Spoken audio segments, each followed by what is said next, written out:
So this is a magnetic map of the area. Is it magnetic too? Yeah, I thought it'd be really cool. Oh. So we're going to stick it on this wall and you can put magnets on it. Fantastisk. Okay. Det skal bli spennende. From the edge, like that. Okay. Nice. It's nice and flat, isn't it? Yeah. Yeah, it's really crinkly edges. Oh, yes. Yeah.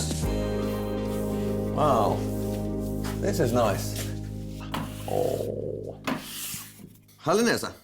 Fine badeplaster, og her er alt her. Kan man dra til Ask og plukke jordbær og sykkeltur ut på Sotra. Ja, her er det fint. Magnetisk tapet. So you have quite good magnets. Well, it works. Wonderful.